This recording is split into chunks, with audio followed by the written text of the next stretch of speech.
warahmatullahi wabarakatuh. Waalaikumsalam warahmatullahi wabarakatuh. Udah.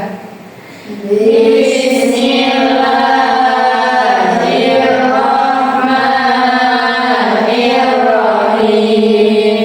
Rabbi shrah li sadri wa yassir li amri. Rabbi shrah li sadri wa yassir li amri. Wahlul 'uqdatam min lisani yafqahu qawli. Wahlul 'uqdatam min lisani yafqahu qawli.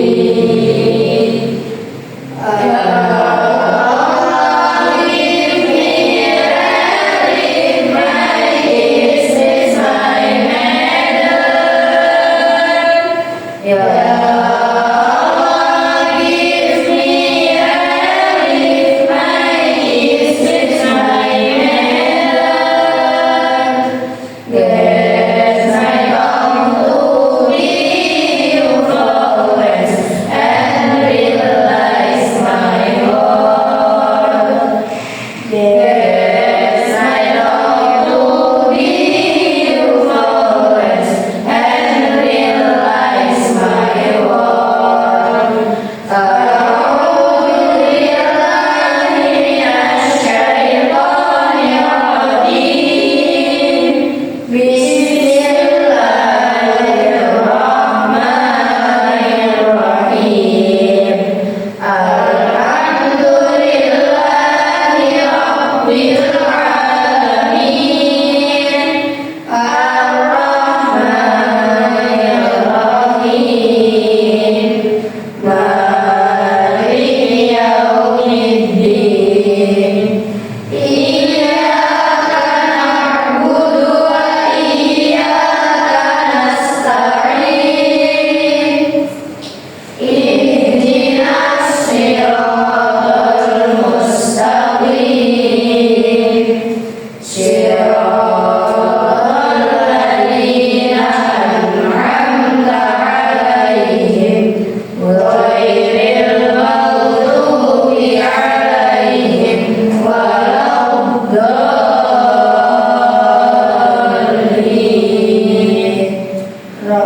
Rabbighfirli wa liwalidayya wa lil mu'minina amin. Hadir semua.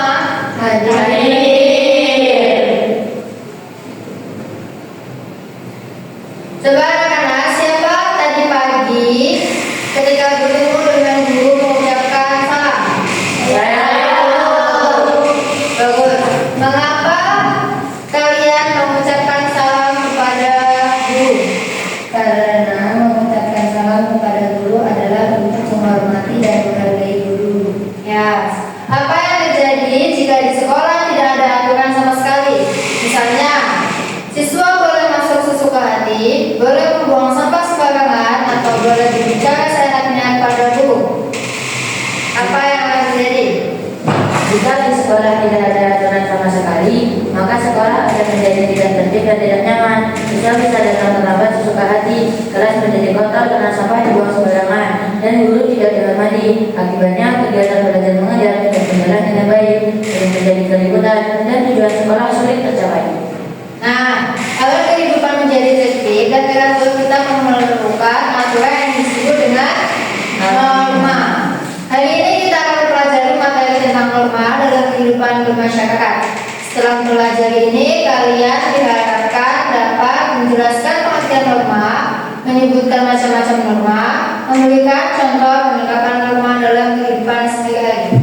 Coba perhatikan gambar di atas, nanti ada penjelasannya. Norma dalam kehidupan masyarakat. Nih.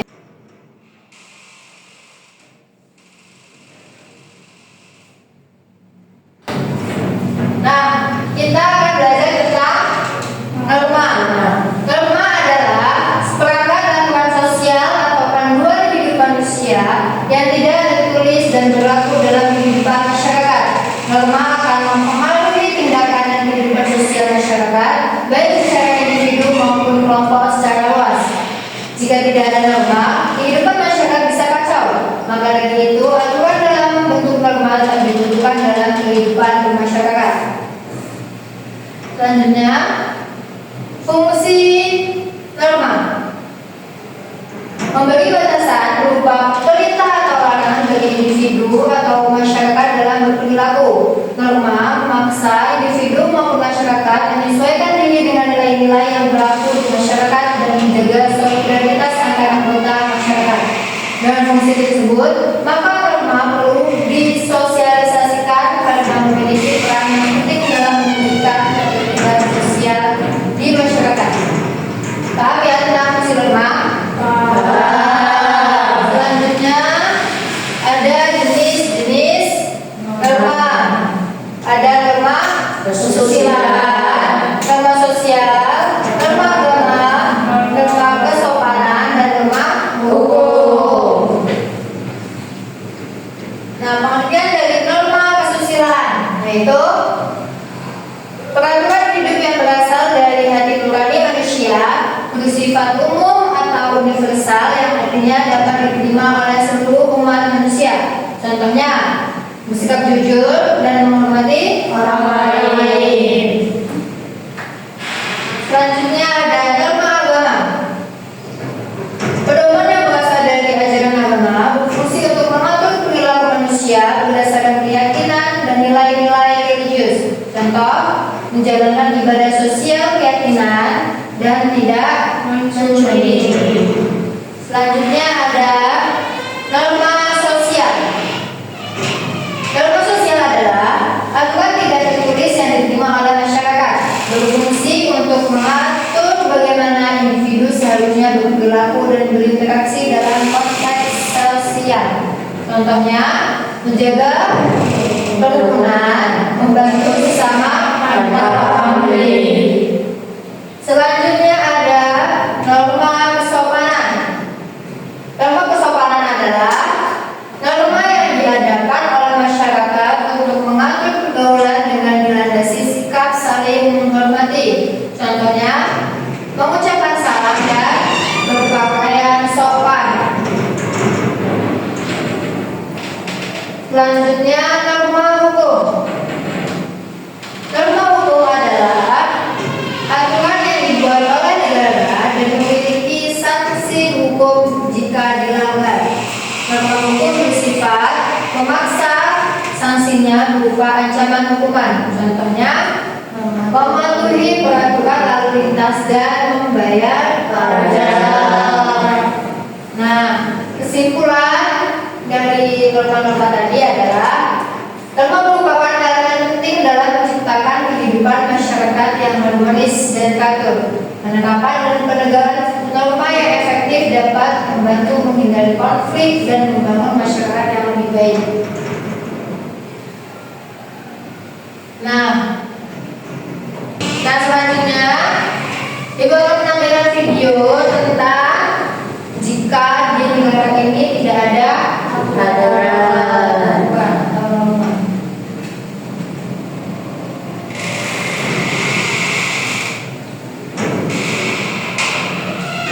Kalian harus pilih mana yang lebih penting, penjara seumur hidup atau dihukum mati.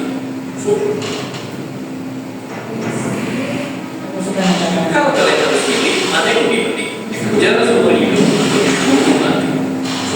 Coba jawab dan ceritain alasan kalian di kolom komentar. Oke, mungkin atau lebih tepatnya semoga kita nggak ada yang sama pilihan kita. Karena itu tuh cuma kriminal, sedangkan kita selama ini hidup tenang menurut aneh-aneh. Tapi tunggu, kadang-kadang peraturan juga justru suka bikin kebebasan kita terkekang. Di sekolah atau jalanan kita dipaksa menurut aturan. Kalau di rumah nggak menurut aturan orang tua, mau dijemput gimana? Jadi sebenarnya peraturan boleh lebih banyak untung atau rugi ke kehidupan kita. Dan apa jadinya? Jika hidup ini nggak ada aturan. Tanpa aturan, mungkin orang bakal bebas ngatain satu sama lain tanpa takut dilaporin. Di bawah umur bisa masuk ke disco, atau koruptor bisa lolos tanpa dihukum, atau kaya individu bisa bebas bunuh orang yang kita benci.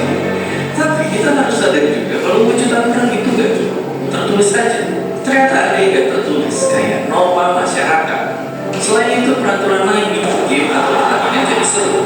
Terus badan kita juga bekerja dengan ngikutin aturan-aturan biologi singkatan.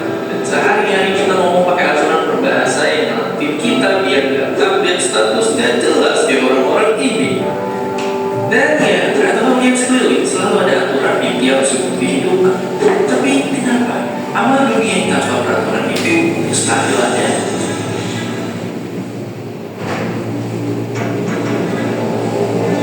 Oke, mari sama-sama dorong balik jam-jam karena dunia minim aturan adanya di zaman purba doang.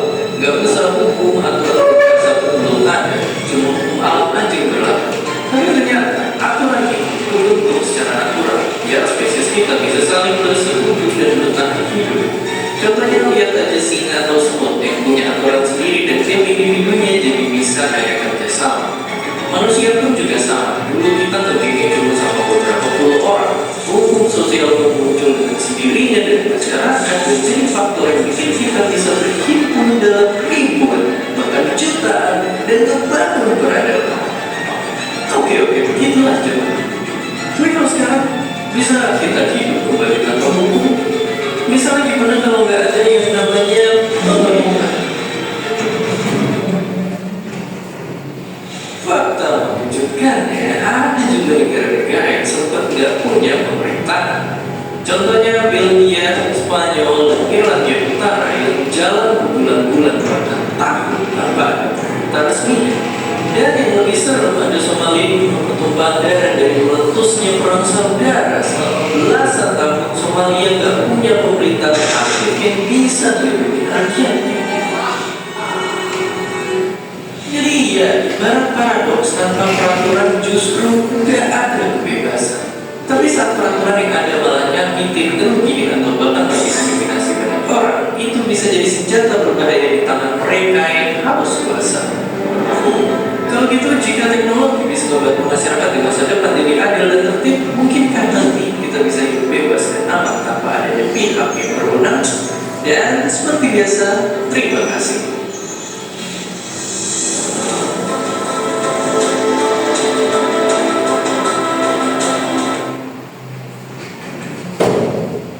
Paham tentang misi dari video ini? Yaitu tentang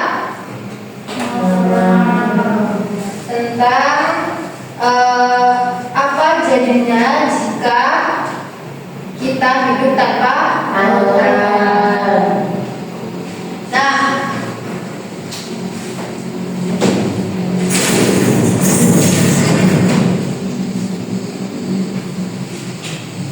apa jadinya jika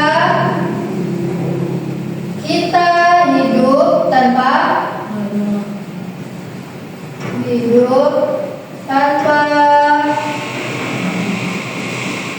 aturan? Yaitu contohnya satu, kehidupan menjadi kacau.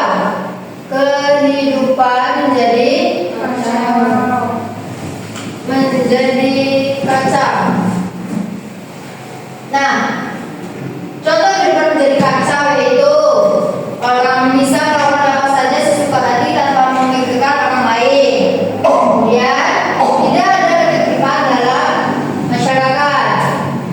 Yang kedua, tidak ada rasa aman. Tidak ada rasa aman. Contohnya, orang bisa mengambil barang milik orang lain tanpa izin, dan tidak ada kejahatan akan lebih mudah terjadi kalau tidak ada rasa aman. Yang ketiga, orang lain tidak dihargai. Yang ketiga, orang lain tidak dihargai. Nah, contohnya tidak ada yang mengantri. Jadi kalau misalkan kita ada mau apa gitu, ikutan gitu loh, kalau nggak ada aturan. Jadi kalau ada aturan kita harus mengerti kayak gitu ya. Ya. Misal orang saling bertemu dan tidak mau bergantian, itu kalau tidak ada aturan di hidup kita. Tentang sukses sekarang. Misal yang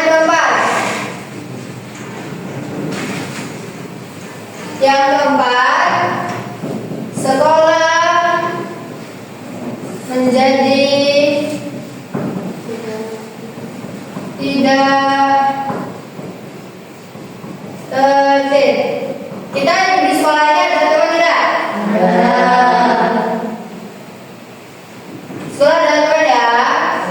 Nah, jika sekolah tidak ada aturan, maka mungkin yang terjadi adalah siswa akan datang ke sekolah ya, nggak tepat waktu. Terus siswa tidak mau memperhatikan gurunya. Terus lingkungan sekolah menjadi kotor karena tidak ada aturan. Kalau misalkan ada aturan kan mungkin kita ada tiket. Jadi sekolah bisa bersih. Yang kelima, masyarakat sulit hidup rukun.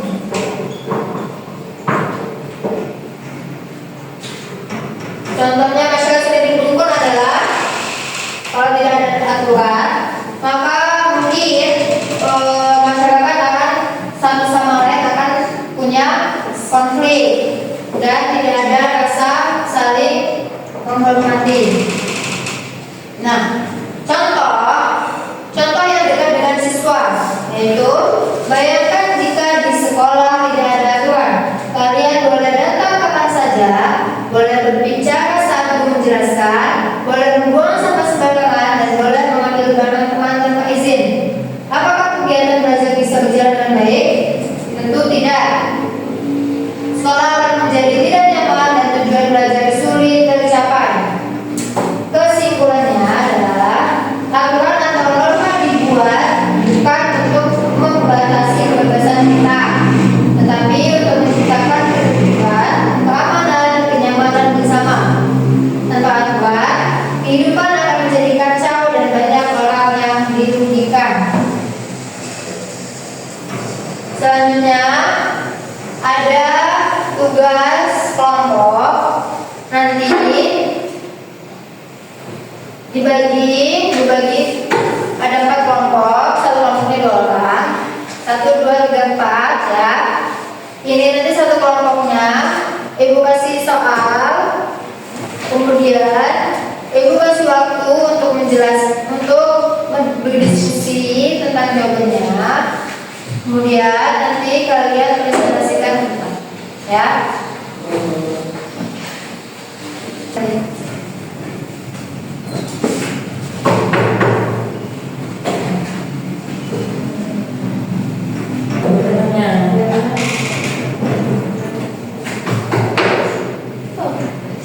Ayo bacakan kasusnya ya.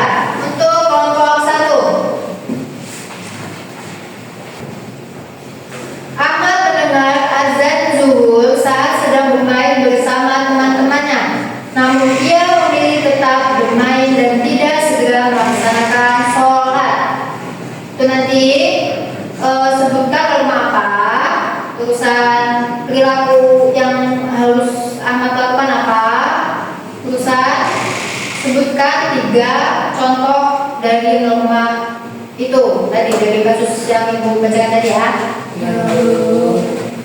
Silakan didiskusikan nomor 1. Lanjut kelompok 2. Ini ibu bacakan kasusnya. Saat ujian berlangsung, Budi melihat jawaban temannya dan menyalinnya agar mendapat nilai bagus.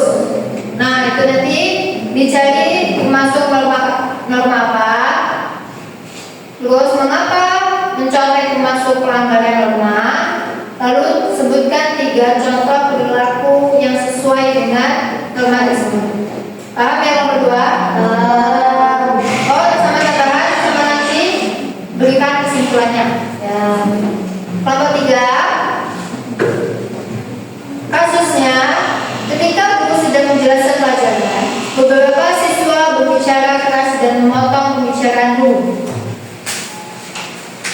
kasusnya. Nanti dicari itu masuk norma apa, terus mengapa perilaku itu melanggar norma. Kemudian sebutkan 3 norma yang berkaitan dengan kasus ini. Lalu berikan kesimpulan. Terus kelompok 4. Kelompok 4 kasusnya seorang pengendara motor tidak memakai helm saat berkendara di jalan raya meskipun sudah ada aturan yang mewajibkannya. Itu nanti dicari itu kasus apa, termasuk norma apa, mengapa disebut norma tersebut, dan berikan 3 contohnya. Dan nanti di akhirnya berikan kesimpulan. Silakan diskusikan dengan teman kelompoknya. Nanti presentasikan di depan.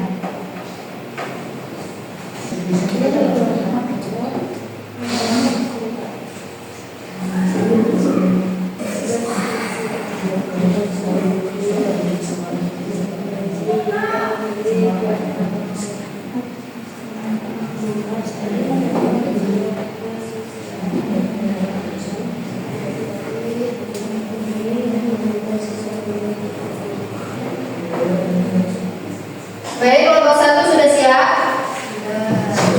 Silakan maju di depan.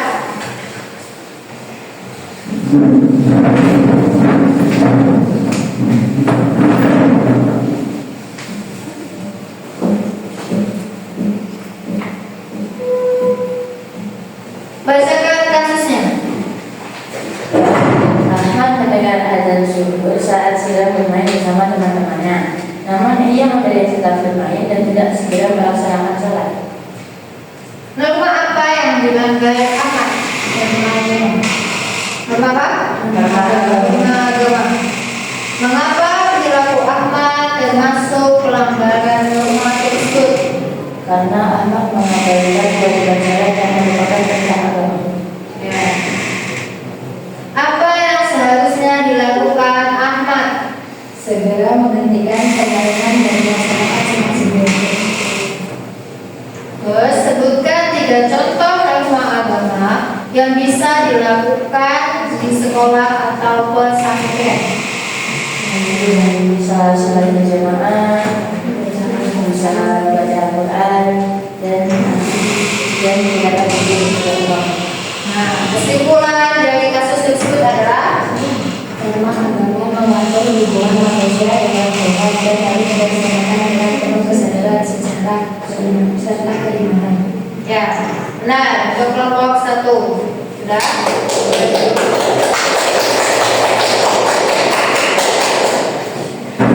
Kemudian kelompok 2.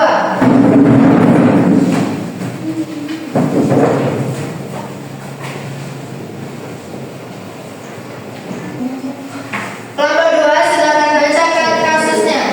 Saat menjadi berlangsung, Budi melihat jawaban temannya dan menawarinya agar mendapatkan nilai bagus. Ya. Termasuk norma apa yang dilanggar Budi? Kesusilaan. Norma kesusilaan. Kemudian, mengapa mencontek termasuk pelanggaran norma kesusilaan? Karena menjaga merupakan perbuatan tidak jujur dan bertentangan dengan hati nurani. Ya. Kemudian, bagaimana perasaan seseorang setelah melakukan kebohongan? Biasanya merasa bersalah, malu, dan tidak tenang. Kemudian, sebutkan 3 contoh perilaku yang sesuai dengan norma kesusilaan. Berkata jujur, menepati janji, dan tidak mencuri milik orang lain. Ya, berikan kesimpulan dari kasus tersebut. Norma kesusilaan berasal dari hati nurani dan mengajarkan manusia untuk berbuat baik dan jujur. Ya, baik. Sudah, kelompok 2 berduduk. Kelompok 4.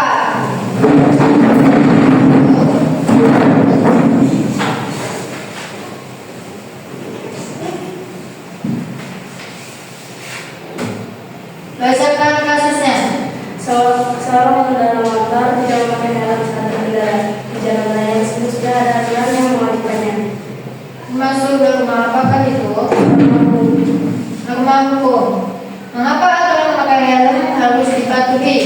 Karena harus melindungi keselamatan pengendara dan merupakan aturan yang ditetapkan oleh negara. Ya. Apa sanksi yang mungkin diterima pelanggar? Teguran, tilang, atau denda sesuai peraturan yang berlaku. Sebutkan 3 contoh norma hukum lainnya yang ada di masyarakat. Mematuhi lampu lalu lintas, tidak mencuri, tidak melakukan perundungan atau kekerasan. Baik, berikan kesimpulan tentang norma hukum. Norma hukum dibuat oleh negara dan memiliki sanksi yang tegas untuk menjaga ketertiban masyarakat. Baik, boleh duduk.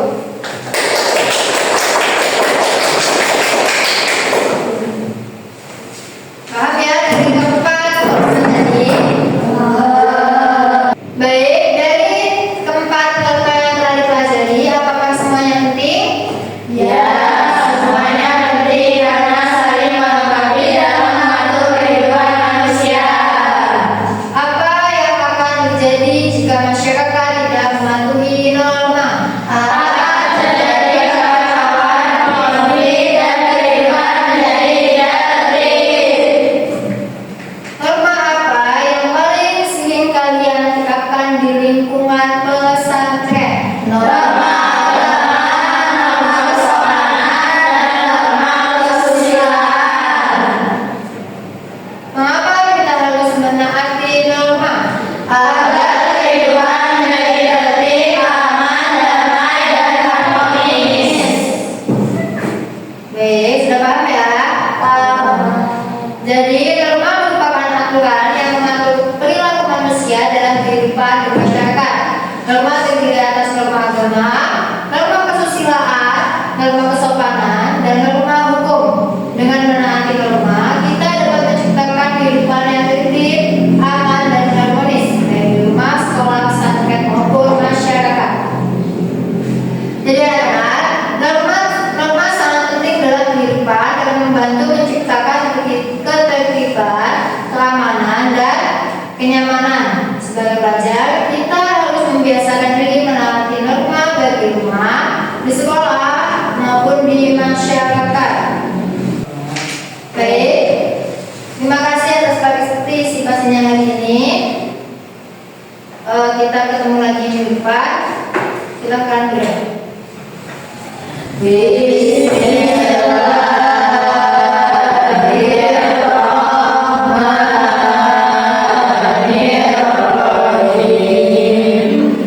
Wa